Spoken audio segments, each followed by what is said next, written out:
Olá pessoal, tudo bem com vocês? Aqui é Ricardo Bordião para mais um episódio do Pod Life, como sempre com pessoas incríveis. Vamos falar hoje de um assunto de medicina integrativa com a doutora Márcia Umbelino. Vamos conversar com ela? Roda a vinheta.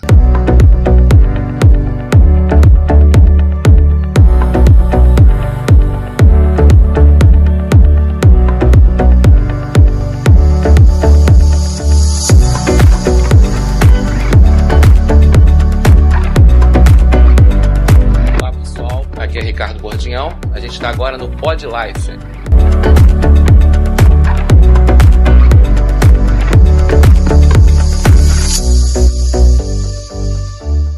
Olá, Márcia, é um prazer ter aceitado o convite para participar do Pod Life. É um assunto que eu nunca abordei aqui no Pod Life, tá?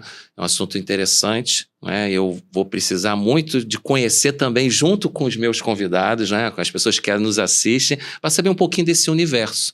E para começar, além de saber um pouquinho desse tema, eu quero saber um pouquinho de tudo, como tudo começou nesse quesito de medicina e também nessa abordagem. Eu comecei medicina na clínica, fazendo clínica médica na Santa Casa, né? Sim. Que foi uma escola muito boa, porque eu ainda peguei médicos das antigas. Sim. Então a gente acredita muito no diagnóstico clínico, né? Na coisa da boa anamnese, da boa entrevista com o paciente no consultório. Uhum. E a gente gosta de estabelecer vínculos. A medicina integrativa entrou na minha vida, que é um termo relativamente novo, mas que a gente vai escutar cada vez mais falando disso, porque eu entendo que a medicina, a evolução dela é por esse caminho, né? Sim. De você integrar técnicas multiprofissionais, e uma abordagem de prevenção, que é o que eu acredito, né? Porque no dia de hoje a gente tem uma medicina muito imediatista, uma medicina que cronifica as coisas e não cura. Uhum. Então, quando a gente tenta fazer uma medicina que você vai na causa do problema e não na consequência, você é mais efetivo. Então, Sim. Essa coisa da medicina integrativa, ela tem essa pegada. Se fala muito também hoje em dia da medicina da longevidade, né? Que também a medicina integrativa faz parte dela. Uhum. Essa medicina da longevidade, que eu acho que é um grande pegada hoje, um nicho muito interessante de mercado, porque a gente pode começar a pensar numa longevidade desde a adolescência, né? Sim. A gente hoje pega uma população de adolescentes que estão obesos, Uhum. né? Então a gente já tem aí casos que não são poucos de adolescentes e crianças diabéticas. Então, se você pensa numa coisa da longevidade, já no enfoque de que essa criança, esse adolescente tem que ter uma dieta mais saudável, praticar exercício físico, ter essa cultura, a gente acredita que a gente vai ter uma população que vai envelhecer com mais saúde. Sim. Né?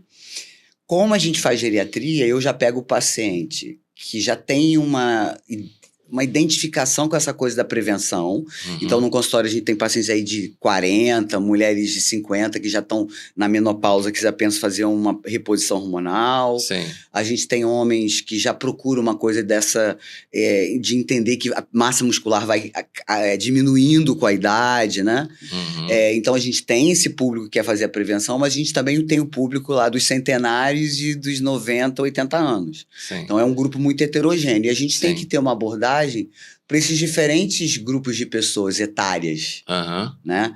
Então, são abordagens diversas, assim, da mudança de estilo de vida, de que você... o exercício físico, ele não é mais, no meu entendimento, uma coisa de escolha. É uma obrigação, é uma necessidade. Sim. Como um remédio. A gente tem que encarar o exercício físico como uma medicação. Por exemplo, fizeram trabalhos hoje falando de processos depressivos, o que era mais efetivo? Sim. É o exercício físico ou o medicamento? Muitas vezes o exercício físico é que foi a cereja do bolo. Sim. Né? O medicamento responde, mas o exercício físico faz com que você produza as suas substâncias cerebrais. Sim, e é mais saudável, né? Produz endorfina e você acaba melhorando. Endorfina te dá o bom humor, te dá disposição pro dia. Exatamente. Né? Para a pessoa que veio de um dia pesado de trabalho, com excesso de adrenalina circulante. Se você faz exercício à noite, treina à noite, você já vai para casa mais tranquilo. Sim. Eu digo que quando a gente está fazendo exercício físico, eu faço exercício físico de noite, que é o tempo que eu tenho. Eu já entro no momento que eu tô lá, eu tô dedicando aquela hora para mim mesma. Sim. Né? Hoje eu vejo muito isso, a dificuldade que a gente tem de priorizar os nossos compromissos de lazer e não os nossos compromissos de trabalho. Sim. né? Por exemplo, a medicina da longevidade, ela diz isso, ela diz, olha, ok, vamos envelhecer, mas com saúde, com qualidade de vida. Como você vai fazer isso? Qual é o seu projeto de envelhecimento? Sim. Né? Eu acho que isso não é uma pergunta que a gente tem que fazer quando a gente já está idoso. Mas isso, assim... as pessoas costumam fazer esse tipo de coisa, ou isso é uma coisa, assim, para algumas pessoas? Porque eu vejo que muitas pessoas vão levando a vida, dia a dia, sem se preocupar muito com o futuro. Quando você fala um projeto de envelhecimento, é algo muito interessante. Alguém procurar um especialista para conduzir a sua vida daí para frente. Porque esse projeto ele tem que existir, e ele não é uma coisa para o futuro, ele é uma coisa de hoje. Porque eu já tenho vários centenários no meu consultório. A expectativa de vida é de 80 anos. Sim. Né? Mas a gente, da mesma forma que a medicina evoluiu, e a área médica e a área da saúde evoluiu muito, a gente tem pessoas que estão tendo quadros demenciais precocemente. Né? Então a gente vai ter uma população... No Brasil são 100 mil casos por ano. Não é pouca gente, é muita gente. Muita gente. Né? E o quadro demencial, vamos falar da demência de Alzheimer, que é a mais comum, a mudança de estilo de vida protege. Né? Sim. Porque é uma doença neurodegenerativa, inflamatória crônica. A gente hoje fala muito das inflamações. Né? Todas as áreas médicas falam de inflamação. Porque a gente sabe que a grande maioria das doenças, exceto as infecciosas por bactérias, fungos e vírus, Sim. tem um início na inflamação da célula. Sim. E aí a célula inflamada não funciona direito, e não funcionando direito, eu não desempenho função. Vou dar um exemplo do câncer, por exemplo. Sim. O que é o câncer? Se eu tenho um estresse intenso, sou ansioso, durmo mal, me alimento mal, não pratico exercício físico, eu sou inflamado por natureza e eu vou mexer com o meu sistema imunológico. Sim. Porque por que o câncer aparece? O câncer aparece quando o meu sistema imunológico ficou bobo. Né? Então, eu vou dar um exemplo simples. Eu tenho, numa região do meu corpo, células que parecem bolotas. Se porventura, em algum momento, eu produzir quadrados e o meu sistema imunológico estiver bem, ele vai dizer, não, aqui é bolota, aqui não é quadrado. Sim. Tira da linha de produção. Né? Se eu tenho um sistema imunológico que não está bom, que está débil, ele vai deixar passar células erradas no local errado. Sim. Em algum momento isso pode virar um câncer. Então, falando de uma maneira muito simples e leiga, o sistema imunológico ele depende também de uma vida saudável. Né? Então a gente hoje linka muitas doenças autoimunes, o câncer, muitas doenças inflamatórias, neurodegenerativas que começaram com estresse oxidativo. Sim. Né? Então, por exemplo, um bom exemplo, um exemplo que eu possa dar para uma pessoa ter um bom envelhecimento: durma com qualidade, de 6 a 7 horas por dia, e você tem que ter uma qualidade de sono que quando você acordar, você tem que estar disposto para fazer as coisas. Você sabe que no consultório, eu te diria que hoje, em quase todas as idades, a maior causa de queixa é fadiga. Fadiga, falha de memória e dificuldade para dormir. Caramba. De uma maneira muito intensa pós-pandemia. O que você acha também quando aquela pessoa que ela tem uma tendência a querer só dormir? Né? Qual o fator que você liga a isso? Por exemplo, alguns pacientes devem relatar que tem insônia, né? E outros que só conseguem só dormir. Isso é o quê? A depressão é o quê? Olha, você pode considerar um caso de hipersonia um caso de insônia. Eu posso dormir 10, 12 horas por dia e acordar cansado. Significa que esse meu sono não é um sono de qualidade. Sim. E eu consigo hoje identificar isso quando eu faço uma polissonografia, que é o exame do sono. Que é um exame relativamente simples de ser feito. E lá mostra se eu tenho um mal dormir porque eu respiro mal, se eu tenho mal dormir porque eu tenho bruxismo, que às vezes uma placa mio-relaxante que o dentista vai executar resolve. Sim. Se eu tenho apneia do sono, se eu tenho movimento das pernas inquietas, que é um fator de que alerta que eu posso desenvolver em 10, 20 anos um Parkinson. Sim. Então, eu posso ter um excesso de sono ao longo do dia porque eu sou insônico e dormir 10, 12 horas por dia. Então, primeiro analisar essa qualidade de sono. Depois pensar que pode ter uma alteração de tireoide, por exemplo. Por incrível que pareça, aumentou muitíssimo a quantidade de pessoas com cistos e nódulos em tireoide, e eu ainda pego no consultório gente que nunca fez uma ultrassonografia da tireoide com 50 anos. Isso para mim é inconcebível. Né? Uma mulher a partir dos 30 eu acho que tem que fazer uma ultrassom da tireoide. Então, alteração dos hormônios da tireoide, alta de insulina, que é bastante comum nos dias de hoje, quando o paciente está em sobrepeso. A insulina pode gerar uma hipersonia. Quando você passa muito tempo sem comer ou logo depois que você ingere, por exemplo, após o almoço. Então, é preciso que a gente entenda que o excesso de sono ao longo do dia não é uma coisa normal. Tem algum fundo... Tem alguma alteração metabólica aí, ou alguma alteração que o médico tem que intervir. Tem que procurar ajuda. Sim. Porque existem pacientes que têm uma má qualidade de sono, uma apneia de sono, que causam acidentes na rua. Porque o paciente, às vezes, dorme dirigindo, por exemplo. Sim. Né? Se o paciente tem insônia, ele pode dormir operando uma máquina. Então, essa hipersonia, esse excesso de sono é uma coisa que a gente tem que levar como pesquisar se é patológico. Né? Eu acho que uma boa dica é, se eu tenho uma necessidade de dormir 6, 7 horas por noite e acordo bem, e passo a ter a necessidade de dormir 10, 12, tem alguma coisa errada. Déficit hormonal é outra também. Baixa de testosterona, baixa de hormônio, processos depressivos, também comum. Menopausa é outra causa. Então hoje a gente pega muitas mulheres com alteração do sono na menopausa. Né? E se você não intervém, ela vai desenvolver hipersonia ao longo do dia. Excesso de sono ao longo do dia. E essa área que você... Muito interessante isso que você falou agora, porque é um assunto que poucas pessoas abordam. O pessoal aborda mais a insônia, mas não excesso de sono. Né? Então é um assunto que, às vezes, as pessoas... eu tô com estafa, né? Não tô... E, às vezes, isso não muda nunca. Vai ficando mês a cada mês. Então, na sua abordagem, você acredita que possa ter algum problema? Olha, eu te digo que num bom exame de sangue, que não precisa ter 70 páginas, sim, né? Mas um bom exame de sangue, você consegue identificar aí 50%, 60% das doenças das pessoas. Hoje eu pego muita paciente com baixa de cortisol. E a baixa do cortisol pode levar também a essa fadiga ao longo do dia. Sim. E por que eu tenho excesso ou baixa de cortisol? Num primeiro momento, numa situação de estresse aguda, eu vou ter um aumento de cortisol. Sim. Mas se eu sou um paciente ansioso e estressado, que somos quase todos nós, né? Eu vou ter um consumo e uma produção de cortisol muito exagerada e depois ele vai pro déficit. Isso quer dizer que, por exemplo, uma pessoa que trabalha uma executiva, que tem uma vida estressadíssima, isso pode acontecer, né? Pode, ela pode ter um aumento de cortisol e ser altamente inflamada. E ter, por exemplo, doenças relacionadas a dores articulares, por exemplo, e, na verdade, ela é porque ela é muito estressada. Sim. Né? Essa mulher, vamos usar o exemplo de uma mulher, pode ser que 5 vezes na semana para ela não seja o ideal número de exercícios físicos no primeiro momento. Porque como ela é já muito inflamada pelo estresse, o exercício físico às vezes é mais estresse ainda se for feito em excesso. Então por isso que não existe uma receita de bolo, né?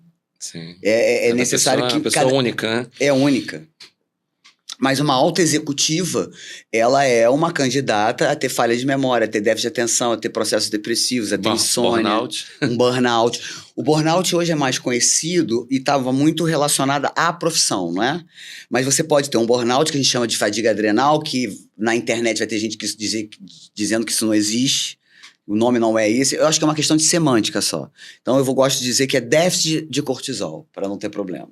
Esse déficit de cortisol hoje, que eu pego muito no consultório, é responsável por baixa da frequência cardíaca de paciente que está com indicação clínica de marca-passo. E que se você repõe, às vezes, faz ele dormir e melhora o cortisol, melhora a frequência cardíaca. Isso em qualquer idade? Qualquer idade, mas eu pego muita gente dos 40 em diante, né? Eu acho que tem a ver muito com o trabalho, com essa vida estressante, né?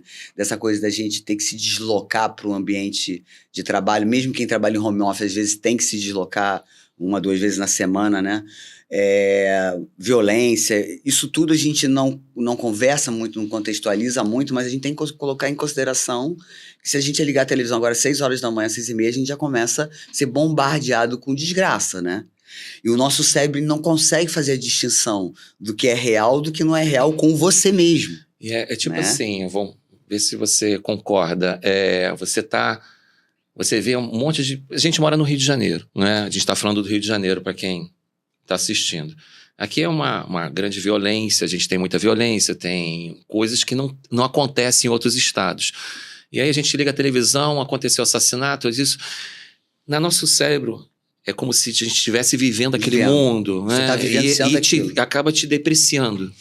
Te deprime, estou falando de neurobioquímica aí. Sim, sim. Te deprime com neurotransmissores e com a bioquímica, mas você tem uma liberação no corpo de como se você tivesse sido assaltado, como se você estivesse sofrendo aquela violência, de liberação de adrenalina, de cortisol, de dopamina, é real para aquele cérebro. Então você está tomando uma enxurrada de substâncias de ansiedade. Então, mas não adianta a gente só ser o alarmista. Eu acho que a gente tem que vir com uma mensagem de como fazer um antídoto para isso. Sim, sim. Eu tenho dito isso muito para meus pacientes, eu tenho feito um propósito esse ano de falar de amor. Uhum. Porque quando a gente fala do amor, a gente se prepara bioquimicamente para coisa boa, e eu tô gerando saúde para mim mesma. E quando eu chego para você e dou um sorriso, um abraço, ou quando eu cruzo com alguém no corredor, no meu elevador, que não tá legal, eu dou um bom dia, eu já tô gerando naquela pessoa e em mim liberação de endorfina, de serotonina, de dopamina. Eu tô gerando saúde, um antídoto para o meu estresse. Uma outra situação, vejam mais podcasts. Vamos procurar coisas quando a gente vai chegar em casa que sejam, que vão acrescentar coisas boas e que dê momentos de prazer. A gente tá precisando de momentos de prazer pro cérebro. Uhum. Né? De escutar uma boa música. Né? Sim, sim. Colocar numa meditação. Eu não tô dizendo que todo mundo... Eu sou uma pessoa, eu sou TDAH, eu sou hiperativo, faço muitas coisas, mas eu tenho tentado chegar em casa hoje, assistir podcast, escutar música, colocar em meditação, oração, as pessoas precisam de fé. Sim. A fé, ela não é uma coisa que tem a ver com religião. Nós nascemos com uma área do cérebro responsável pela fé, que é a pineal, responsável pela resiliência. Então tem pessoas que têm mais, tem pessoas que têm menos, mas a gente pode treinar a nossa resiliência. Sim. E outro dia eu estava vindo do trabalho, muito tensa. Eu tenho 2 consultórios, um na Barra e um na Vila da Penha, que é uma área de risco, né? E eu vou para lá, então eu tenho que voltar. Eu volto tensa. Mas eu estava pensando, vem os insights quando eu estou indo para academia, que é o momento que eu estou ouvindo música. De que a pessoa que diz assim, eu sou uma pessoa que eu não tenho sorte. Eu sou uma pessoa que eu tenho azar. Uhum. Aí na minha cabeça veio assim, beleza, mas eu posso modificar o meu cérebro, porque o cérebro é um computador, aquilo que eu coloco para dentro e eu treino, ele se adapta. Eu pensei, bom, então eu vou fazer agora um podcast, vou fazer uma mensagem para mim no meu Instagram dizendo o seguinte, então vença o seu azar, aposte na sua fé, aposte na sua resiliência, porque você vai estar estimulando essa área do cérebro, a sua pineal. Faça um exercício diário. É até um assunto interessante, eu lido muito com negócios também, né? E às vezes a gente se depara com coisas que não aconteceram. Por que não aconteceu? E aí a gente vai fazer outra coisa, não aconteceu, e aí vira um ciclo de não acontecimentos, e aí você fala assim, o que está errado? Por que está acontecendo isso? Né? E às vezes é o teu pensamento. E aí você começa a generalizar, não sei se no universo... Eu tenho muitos amigos que passam por isso, né? E, não bateu aqui, será que é isso? O que você... acha que... Como trabalhar o cérebro nesse sentido? Olha, eu sei que não é bem sua área, mas... Mas eu estudo essas coisas. A gente fala muito hoje da medicina quântica, né? Que parece para muitas pessoas uma coisa muito fora do contexto, mas é energia. Né? O nosso corpo faz reações químicas que geram energia. Eu acho que a gente tem que programar o cérebro para coisas positivas, porque você vai vibrar. Existe um campo vibracional. Sim. Você vai vibrar de formas positivas e o seu cérebro vai fazer com que você entenda que é possível executar aquilo, é possível chegar naquele resultado positivo final que você quer. Isso é treino. E quando eu vivo sempre no que pode acontecer, eu estou vivendo na ansiedade. Porque eu estou vivendo no que pode, não o que é. Então, quando a gente pensa assim, eu vou conversar com uma monja, ela vai dizer, viva o presente. Mas a neurociência também diz isso. Eu estou fazendo uma pós-neurociência, é a minha 6ª. Porque viva o presente. Saia hoje e diga, hoje vai dar tudo certo, eu vou executar tudo de maneira correta, eu vou voltar de maneira feliz. Quando eu chegar no meu trabalho, eu vou encaminhar as coisas e elas vão acontecer. Isso faz com que você vibre de maneira positiva o teu cérebro canalize e chegue às conclusões e às soluções que até então ele não tinha chegado. Porque você está indo para o negativo e não para o positivo. Você tem que jogar para o positivo para sair das soluções positivas. É um computador. O nosso cérebro ele recebe comandos. Então, se a gente entende isso, fica mais fácil para qualquer área. Sim. Eu tenho muitos empresários no meu consultório. Né? E por incrível que pareça, eu digo, tá bem, você está ganhando bastante dinheiro. E você vai fazer o que com isso? O que você está fazendo com o dinheiro que você está ganhando? Qual o nível de satisfação? Qual né? o seu nível de satisfação e prazer? É isso. Porque o que adianta você ter uma parte... Ela tem que causar alguma satisfação, né? É isso.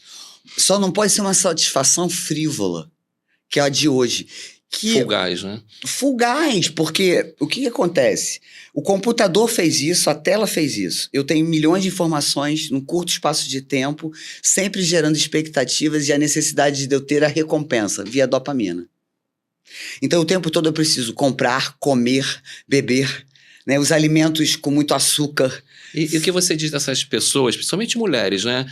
Que para satisfazer essa ansiedade fica comprando coisas. Isso é muito comum entre mulheres, né? Isso é deficiência de dopamina. O mal dormidor pode ter deficiência de dopamina.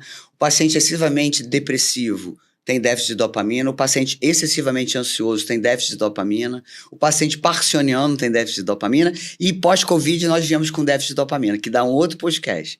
Mas o fato é que nós estamos numa situação, vamos imaginar que a gente só seja viciado em telefone celular, sempre em sistema de vontade de recompensa. Vontade de recompensa. Eu nunca vou para a saciedade. Portanto, eu sempre tenho que estimular aquela sensação de prazer. Pode ser comprando, pode ser utilizando álcool, drogas lícitas ou ilícitas, limpeza. Tudo isso é compulsão. Cigarro. Então, a gente tem que partir para o movimento de durma de direito, pratique exercício físico, seja feliz, faça trabalho voluntário. Porque isso que a gente está fazendo aqui é um trabalho voluntário. Porque nós estamos dando nosso conhecimento, Sim. que é o mais precioso, para os outros. Sim. Isso já faz bem para mim, para você. Sim, com certeza. Né? E assim, até para a gente voltar a um assunto que eu deixei lá atrás, uma ponta, só para as pessoas que estão passando pelo mesmo sintoma, com relação ao cortisol. De maneira assim, bem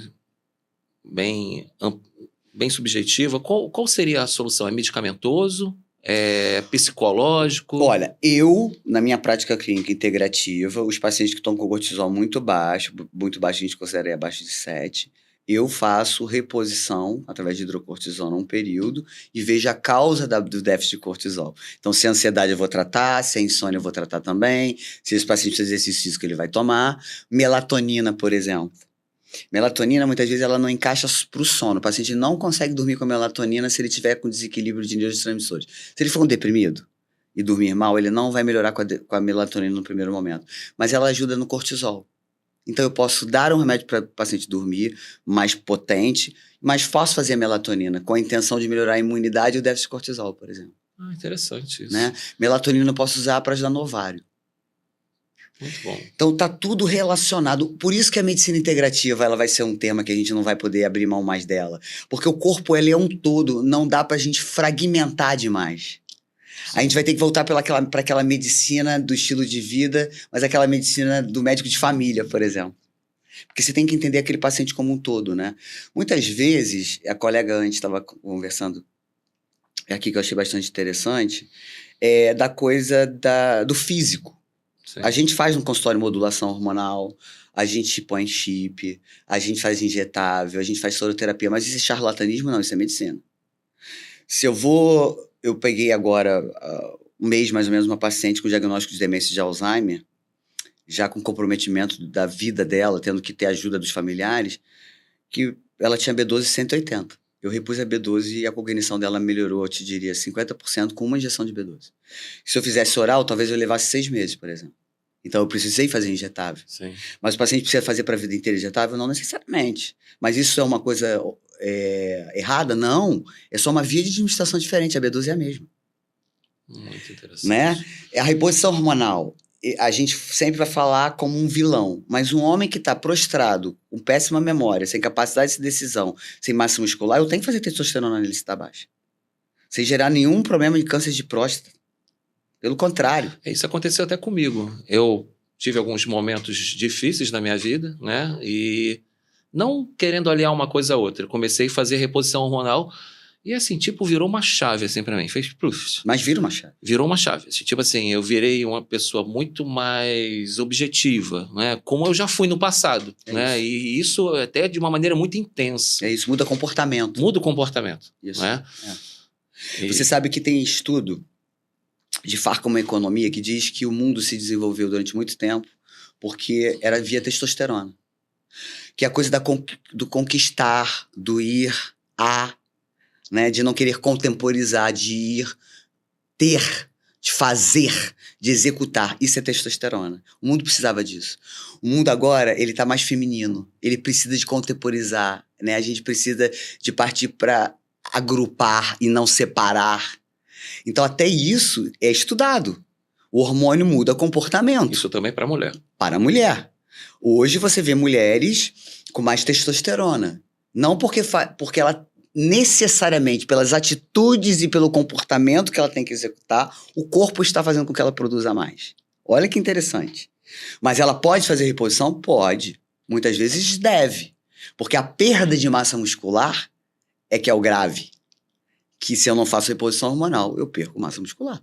Então, tudo no tratamento é custo-benefício. Todas as pessoas vão fazer? Não necessariamente. Mas muitas pessoas vão fazer? Sim, com certeza. Muito legal. Eu vou dar uma paradinha aqui para anunciar o nosso anunciante, tá? É a Interfinancial, que está intermediando a doutora aí, que é inteligência artificial na saúde. Você que é empresário, você que trabalha numa instituição, nos deixe de conhecer, né? Conhecer a doutora aí. O nosso consultor é Jean Ferraz, está na descrição do vídeo. Se você quer modernizar, colocar a sua empresa numa tecnologia avançada, doutora aí, Interfinancial. Essa é a dica de hoje do PodLife. Então, esse assunto, voltando aqui ao assunto anterior, é muito interessante. Assim, coisas assim que muitas pessoas elas não têm esse entendimento. E às vezes a gente tem que ter. É. A gente tem que ter, porque uma outra coisa é a seguinte: a mulher na menopausa, que ela passa pela névoa da menopausa, que é a dificuldade, às vezes, da memória recente, de nominar. Ela está na fase ativa, ela está no auge, a mulher dos 50 anos, 45 anos. Ela, por exemplo, quer fazer um doutorado, um mestrado. Como faz sem memória? Como faz com déficit de atenção?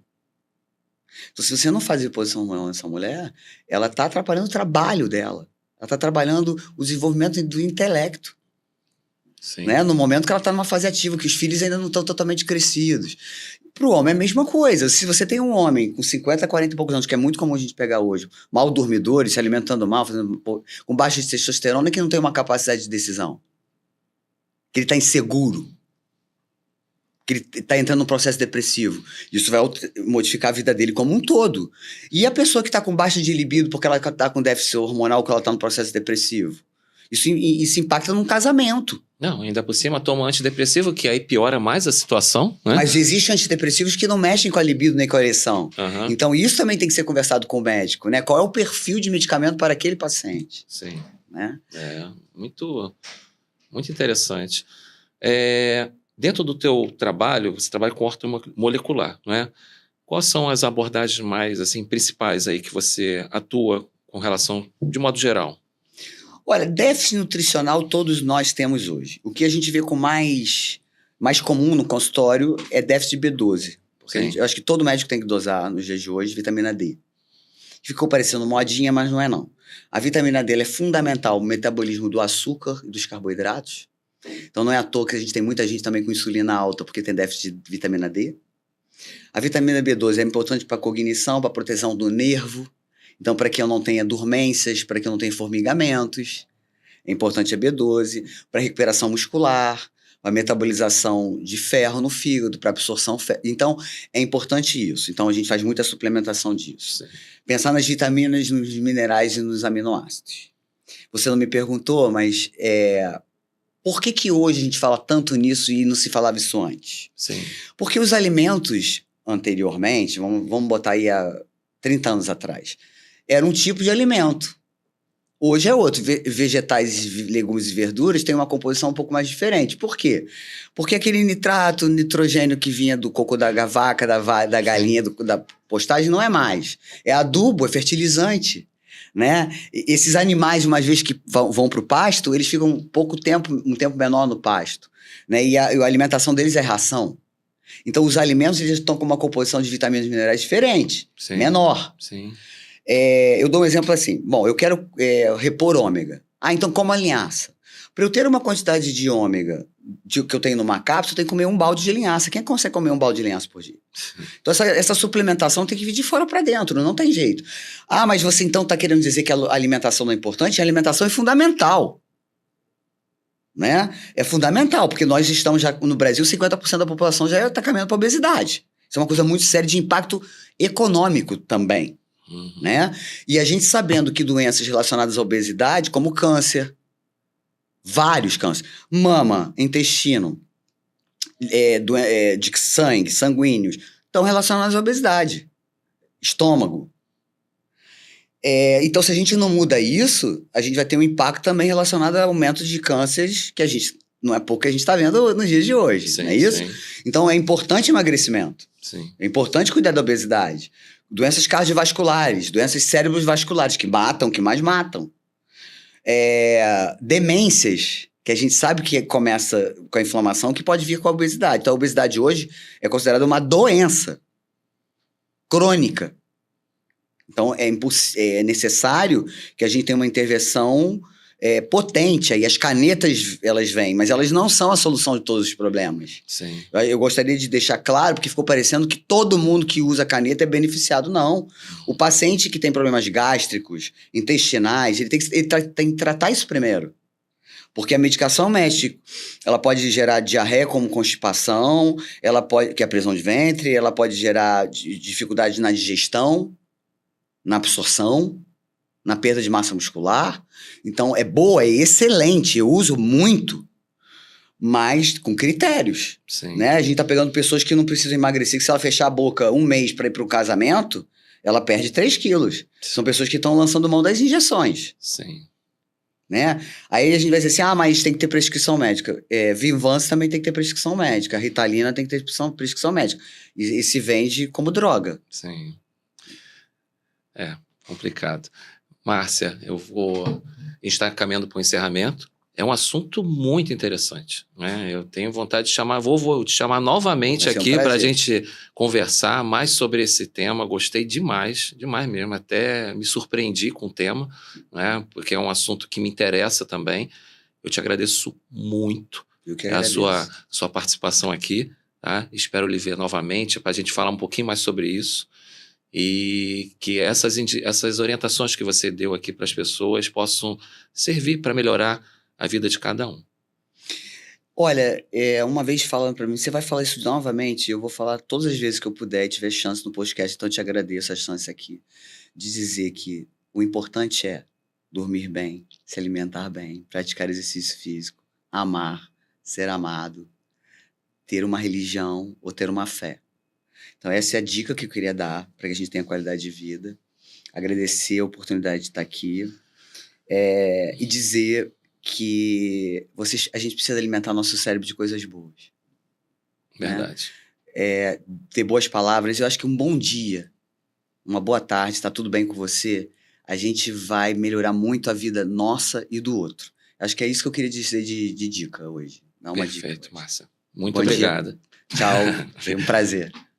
Vocês que assistiram o episódio, olha quanta dica importante, né? Isso vem alimentar, né, o que a gente entende, né? E com essas dicas aí melhorar a sua autoestima, melhorar a qualidade de vida, melhorar o relacionamento, melhorar no trabalho. Isso que é importante.